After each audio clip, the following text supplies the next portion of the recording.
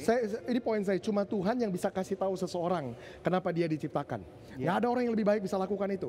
Nggak ada pendeta, nggak ada nabi, nggak ada rasul yang bisa lakukan itu lebih baik daripada Tuhan sendiri. Betul. Jadi prinsip yang pertama, kalau orang mau tahu panggilannya, dia harus benar-benar doa, datang sama Tuhan dan cari tahu Tuhan. Kenapa sih Tuhan ciptakan saya? Buat apa saya ada di bumi? Apa alasannya Tuhan ciptakan saya dengan bentukan saya yang seperti ini? Kenapa saya bisa nyanyi? Kenapa saya bisa ngajar? Kenapa saya nggak terlalu tampan? Kenapa saya nggak terlalu pandai? Ya. Semua ada alasannya. Apakah orang yang sudah masuk dalam panggilannya berarti istilahnya jaminan mutu orang ini akan berhasil atau sukses atau kaya misalnya? Jaminan mutu pasti berhasil. Mungkin saya harus menjawabnya dengan cara ini. Hanya sesudah dia menemukan panggilannya, baru kemudian potensi penuhnya bisa keluar secara maksimal. Ya. Mungkin kalau itu yang menjadikan tolak ukur keberhasilan, saya percaya iya. Kenapa? Karena ada yang namanya potensi, talenta, karunia, kemampuan tersembunyi yang Tuhan sudah masukkan di dalam setiap orang. Saya nggak percaya ada satupun orang yang Tuhan ciptakan di dunia, diciptakan benar-benar nggak punya apa-apa sama sekali. Yang ada adalah ada potensi-potensi terpendam yang nggak pernah keluar karena mereka nggak pernah temukan panggilan hidup mereka.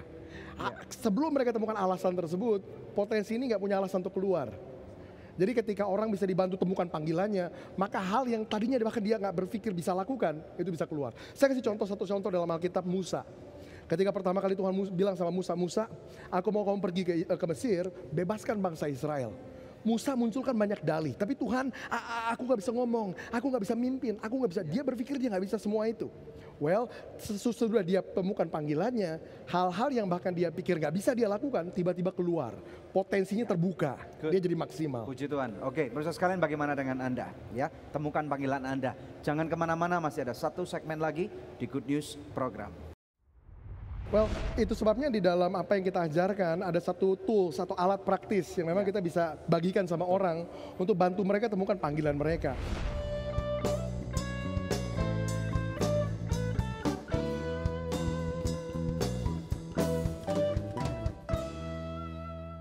Aku suka banget Sogut Bakso. Praktis, udah ada bumbunya. Ada bakso sapi, ayam, ikan, dan udang dari daging pilihan. So Good Bakso is very good. So Good Seafood. Sekarang zamannya So Good Seafood. Ada ebi katsu, ebi panko, sumai, dan golden money bag. Makan jadi lahap-hap. Seafood sehat dan enak, cuma So Good jagonya. Ayo makan so nice. Ayo kita SMS. Semua makan so nice. Ujungnya aja enak, apalagi tengahnya, Bud. So nice, enak loh. SMS. Semua makan so nice. SMS. Semua makan so nice. So nice, enak, bermutu. Dari So Good Food. Di momen Natal ini, kami ingin mengajak kalian untuk ikut serta dalam movement global. Caranya? Kunjungi shareeternity.id, download aplikasinya, dan bagikan kontennya ke teman-teman kamu di hari Natal ini. Yesi is Share Jesus Online.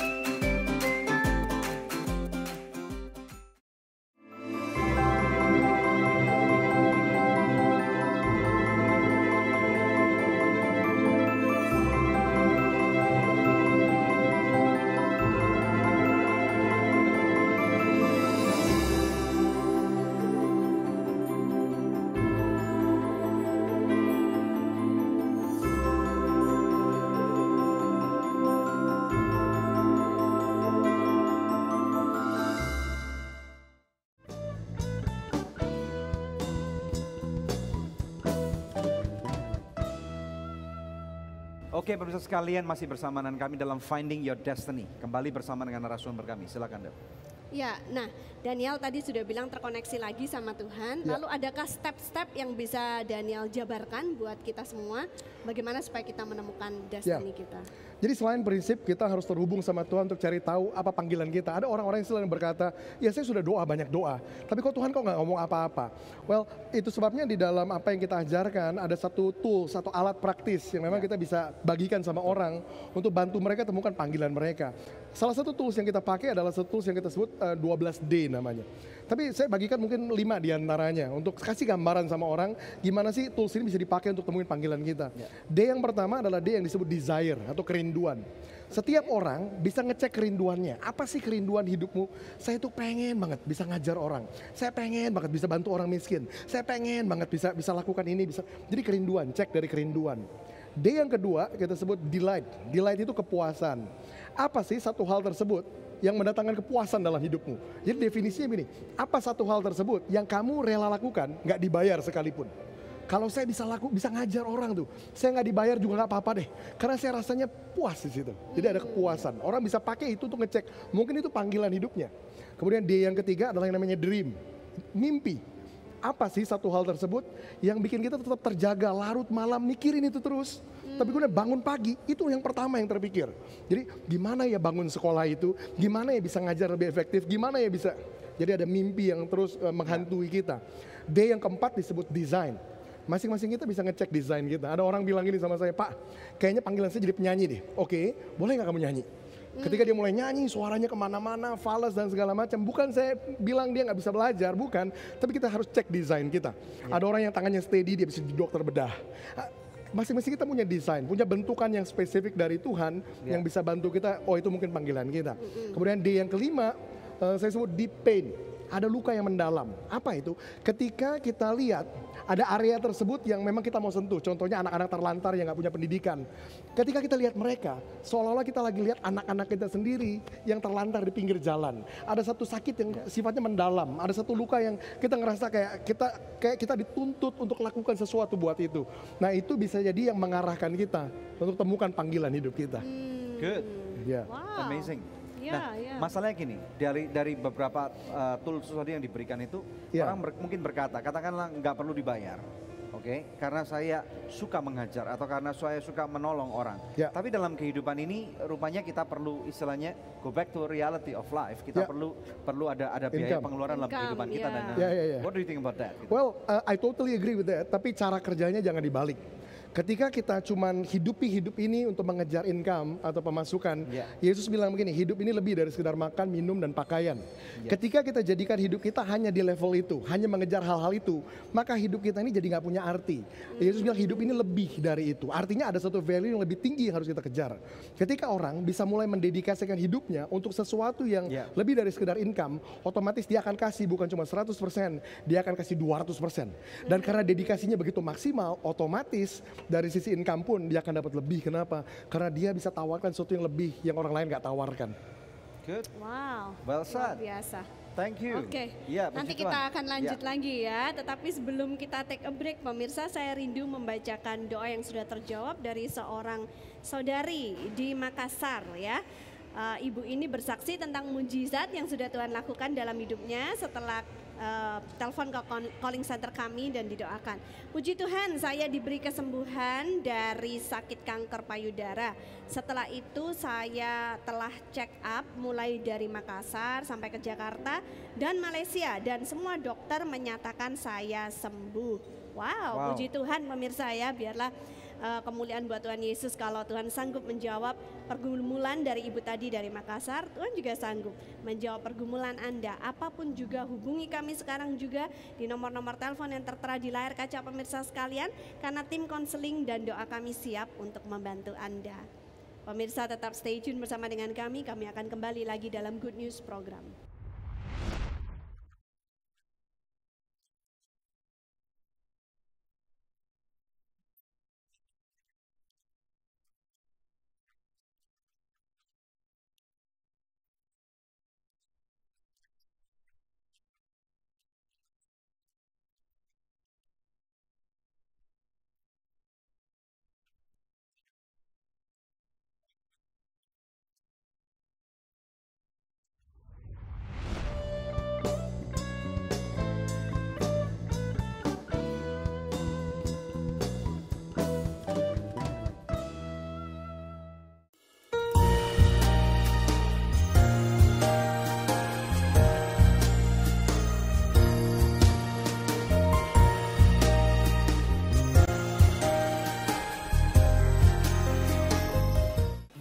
Shalom pemirsa, terima kasih atas kesetiaan Anda menyaksikan Good News program selama ini.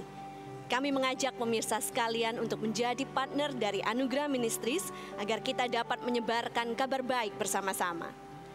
Anda dapat menghubungi kami di nomor-nomor telepon yang tertera di layar kaca atau memberikan taburan Anda di rekening yang berikut ini. Untuk setiap taburan yang Anda berikan, Anda memastikan kelangsungan Good News program dan juga program-program sosial kami lainnya.